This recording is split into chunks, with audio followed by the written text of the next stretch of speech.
It's been a long trek, but we've finally arrived to this location. This place is known as the Condor Cave. I'll tell you, this is really fantastic. And so I'm really excited to see what we can find in this overhang, this cave-like area. I've never been here before, and we're both going to see the same thing together as I'm filming here. I'll tell you, I can feel the presence of the ancients right here. So let's go in and let's take a look. I'll tell you, this is really fantastic. There's no grand panels here, but I can see right over here at the foot of this cave, right over here, some pictographs. So let's take a look, my friends.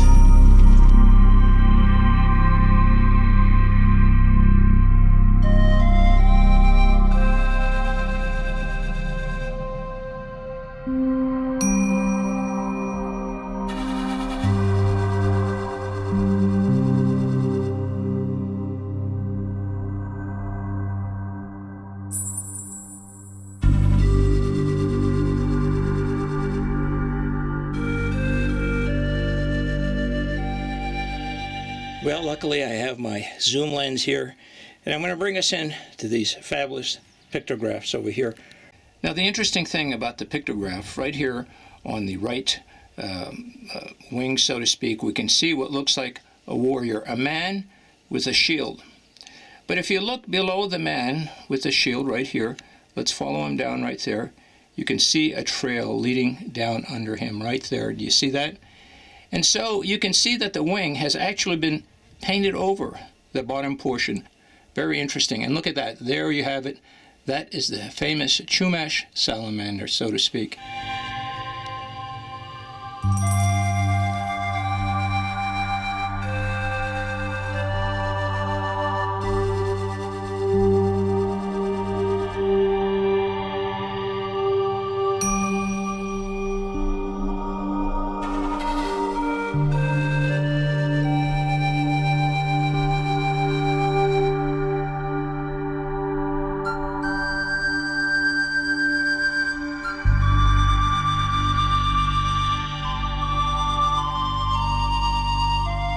Now, if we pan to the left, you can see another figure here. It looks like a big insect or like a frog with big, I guess, antennas to the front. And again, to the left, we can see some other figures right there. And again, you see this figure here in white that looks like an insect. It could be a salamander also. Hard to tell. It's speculative on my part, but they are beautiful. This was well worth the trek to come up here.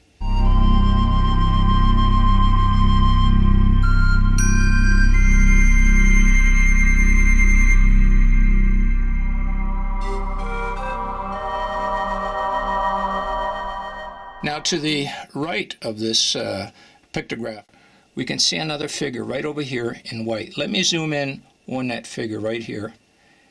There we go. Can you see him?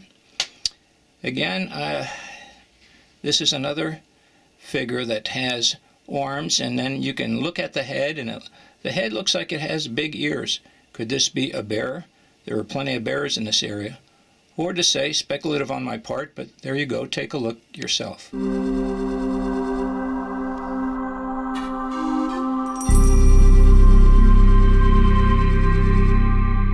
Now, from this condor pictograph, as we pan to the right of this shelter, this cave, this overhang, we can see on the right side of the wall a small hole. Can you see it right there? I'm going to zoom in on that place right there as we come closer. Now, the interesting thing about that hole in a wall, so to speak, there's a good possibility that that is also some type of symbol. That could be actually a solstice marker. In other words, at certain times of the year, the sun will shine right through that onto a spot on the floor of this cave or the wall across to the left. Well, friends, this is the shelter area right here. And this is the wall where we saw the hole, which I thought could be a solstice marker. It's right there where my finger is. So let's go to it. Let's follow it. Let me kneel down in here. Can you see it? Okay. So what I'm going to do, I'm going to get back there, okay, and I'm going to zoom in and let's see where it takes us to.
Well, friends, I was outside the Condor Cave and I was looking at the stones on the ground, and I saw this piece right over here. Now, this is really interesting. This is called hematite. This is the stone that was ground down and mixed with oils and used to make the pictographs. Let me show you something over here. Look, you see that? You see this right here? So anyways, this stone, this hematite, was ground down and, as I said, mixed with animal fats to create a binder and maybe other plant material to create the paints and the pigments that we see here at the Condor Cave.